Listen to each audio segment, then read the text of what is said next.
Good morning, students. Today we will discussing about the solenoid.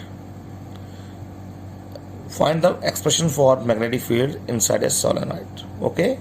So first of all, you should know what is a solenoid. As you have studied in the 10th standard, you know that solenoid क्या होता है आपके पास. It consists of an insulated copper wire bonded in the form of bonded over a soft iron core. Okay, and insulated copper wire is bonded in the form of a spring whose diameter is small as compared to its length. तो solenoid जो है वो basically एक spring की form होता है, इस तरह से होता है, स्पाइरल शेप होती है इसकी, और इसको सॉफ्ट आयरन के बाहर इसको लपेटते हैं. सो उसका अब एक्सप्रेशन करेंगे. We have to find out the magnetic field inside a solenoid. Okay, so अब इसको डिस्कस करेंगे. Consider a long solenoid having n turns per unit length. तो हम solenoid ड्रॉ करेंगे. सबसे पहले ये आपके पास आएगा.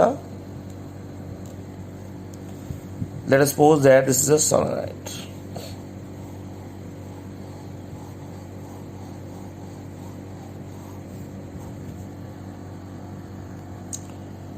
Now consider a solenoid having small n number of turns per unit length. Small n आ गया, number of turns per unit length. Okay, so small n is the number of turns per unit length. Let I be the current flowing through the solenoid. Let P be a point inside a solenoid. अब हम क्या consider करते हैं, एक rectangle बनाते हैं इसमें, इसके नेमिंग कर देते हैं. This is point A, this is B point, this is C, this is D. So P point is between this solenoid. So consider rectangular loop ABCD having passing through a point P. Rectangular loop बना दिया हमने जो P point से पास कर रही है. So the magnetic field is, magnetic field according to ampere circuit law हमने क्या निकाला था, BDL. हमने पहले VDL कैलकुलेट करना है. So BDL आपके पास आएगा, यहाँ पे आपके पास आ रहे हैं A to B, B to C, C to D, D to A. 4 phases आ रहे हैं तो उसको लिखेंगे this is equal to BDL from A to B plus B to C, BDL plus C to D, close integral of C to D plus D to A, D to A vector dot DL vector. ये आ गया आपके पास BDL, VDL, VDL, A to B, A to B, B to C, C to D, D to A. अब हमने इसको equation number 1 assume कर लेना. अब इसको सॉल्व करेंगे. पहले सॉल्व करेंगे A to B BDL, फिर करेंगे B to C BDL, फिर करेंगे C to D, फिर करेंगे D to A, फिर इसकी वैल्यूज यहाँ पे पुट कर देनी है आपने. Okay, so first of all हम सॉल्व करेंगे. As we know that B to C and A to D या D to A, if the magnetic field is moving from this to this phase, suppose करो magnetic field ऐसे move कर रही है. So magnetic field के ये दोनों phase जो परपेंडिकुलर आ रहे हैं, so it means but B to C जो आपके पास आ रहा है, B vector dot DL vector, this is equal to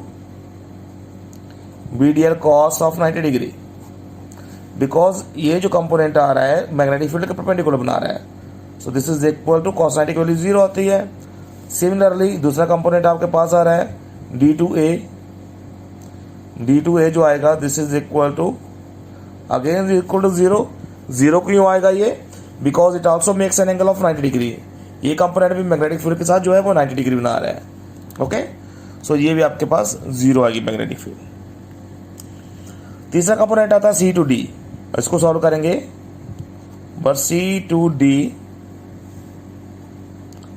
B vector dot DL vector is equal to, अब C to D, देखो C to D जो point आ रहा है ये आउट साइड है सोलेनॉइड आ रहा है.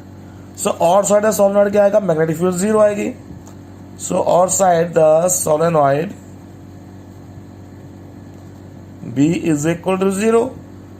ओके, सो आपके पास ये आ गया. अब इसको सॉल्व करेंगे. Therefore put in equation number 1. एक कंपोनेंट रह गया हमारे पास, A to B रह गया.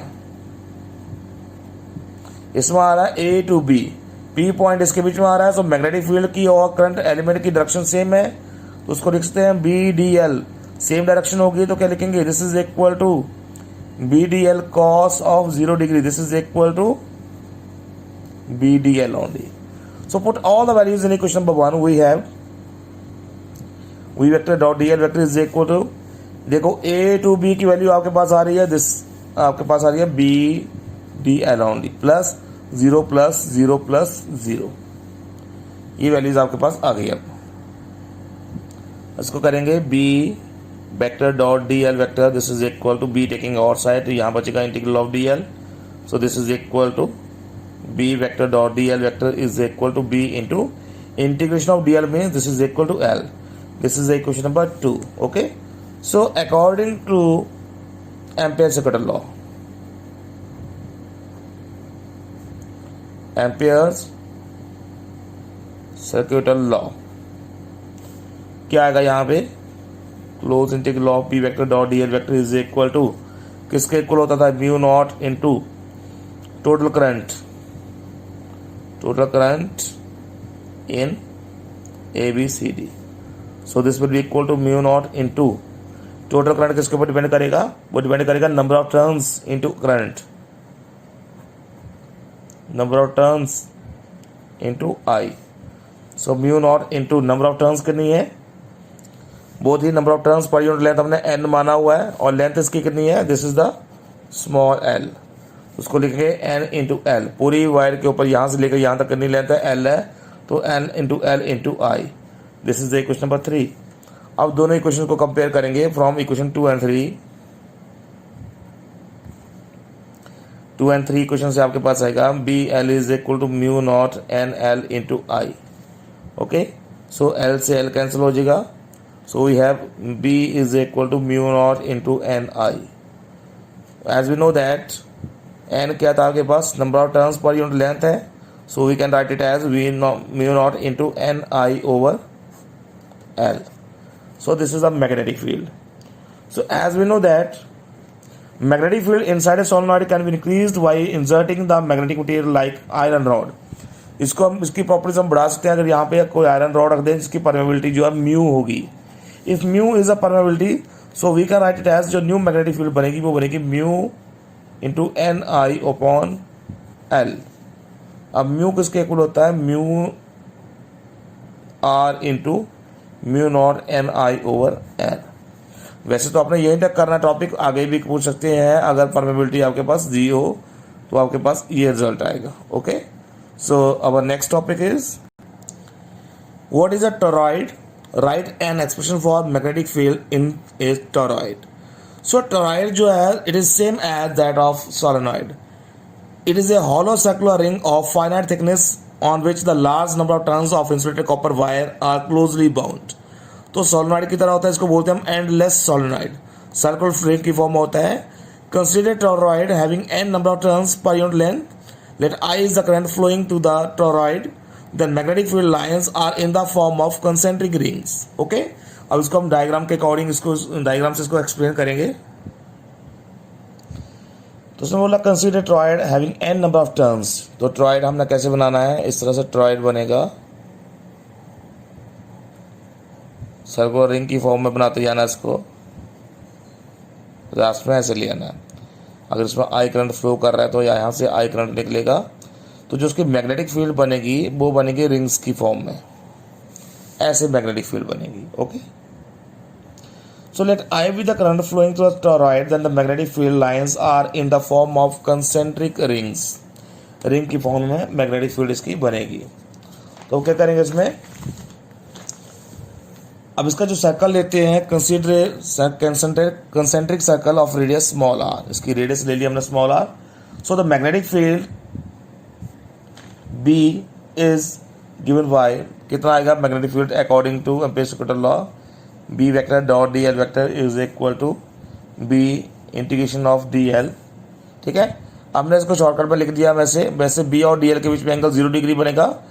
चलो लिख लेते हैं इसको दोबारा फिर. This is equal to B D L cos of 0 degree, so we can write it as B D L cos 0 की वैल्यू आ जाएगी 1. सो B taking our side, this is equal to into dl. So B into this is equal to 2 pi r. dl of integration of dl आपको पता है, this is the circumference of circle, so 2 pi r आपके पास ये आ जाएगा. This is the equation number 1 according to Ampere's second law. अब Ampere's second law के according क्या आएगा? Close integral of B vector dot dl vector is equal to mu naught into total current. कितना current flow कर रहा है इसमें close by circle, so this is equal to mu naught into current. देखो n number of turns per unit length है.